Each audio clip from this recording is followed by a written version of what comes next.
Hello दोस्तों, आप सभी का जनता क्रिएशन में स्वागत है। मैं आपकी होस्ट और दोस्त शगुन।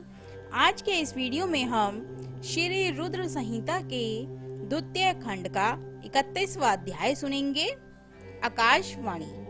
आइए शुरू करते हैं। ओम नमः शिवाय। ब्रह्मा जी कहते हैं, हे नारद, जब दक्ष के उस महान यज्ञ में घोर उत्पात मचा हुआ था और सभी डर के कारण भयभीत हो रहे थे, तो उस समय वहां पर एक आकाशवाणी हुई। हे मूर्ख दक्ष, तूने यह बहुत बड़ा अनर्थ कर दिया है।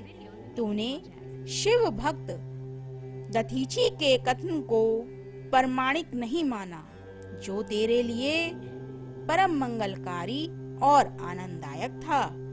तूने उनका भी अपमान किया और वे तुझे श्राप देकर तेरी यज्ञशाला से चले गए। तब भी तू कुछ भी नहीं समझा।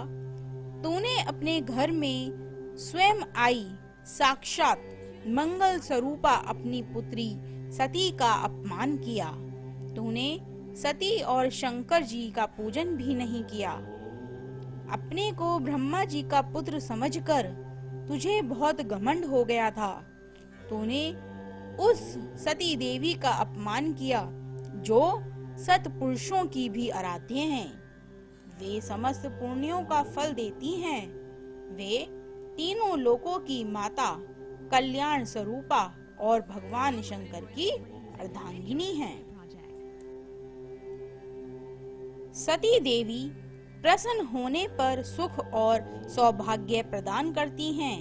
वे परम मंगलकारी हैं।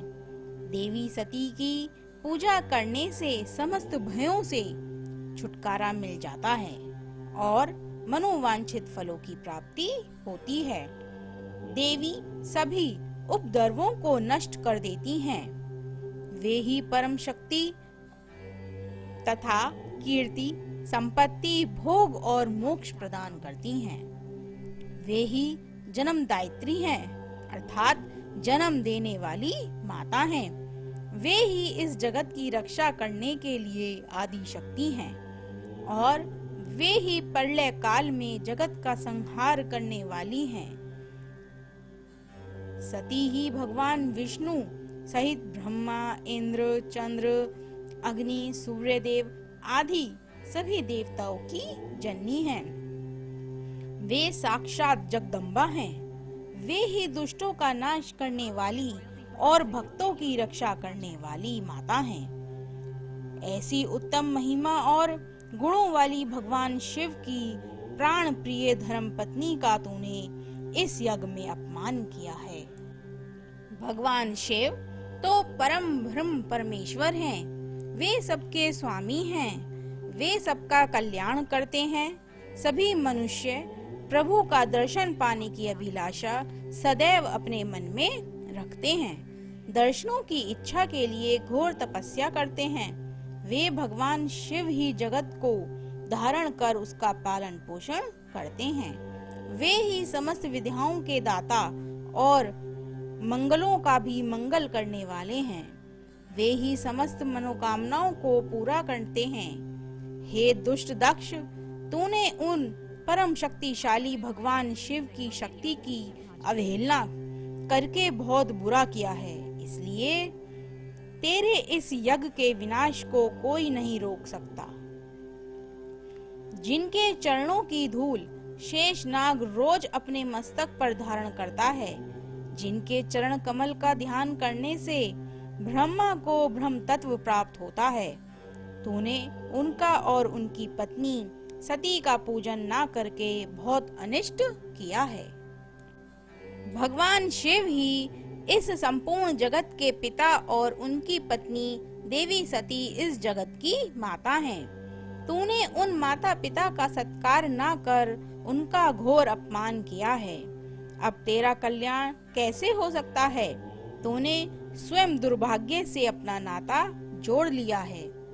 तूने देवी सती और भगवान शिव की भक्ति भाव से आराधना नहीं की।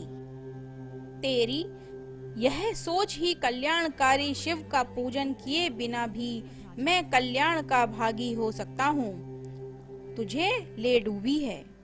तेरा सारा घमंड नष्ट हो जाएगा।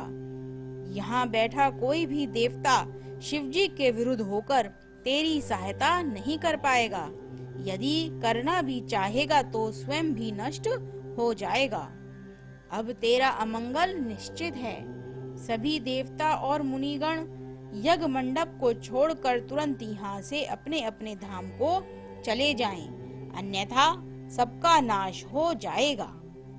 इस प्रकार यज्ञशाला में उपस्थित सभी लोगों को चेतावनी देकर वह आकाशवाणी मौन हो गई। ओम नमः शिवाय।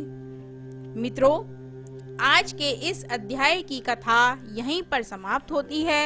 आगे की कथा अगले अध्याय में सुनेंगे। धन्यवाद दोस्तों।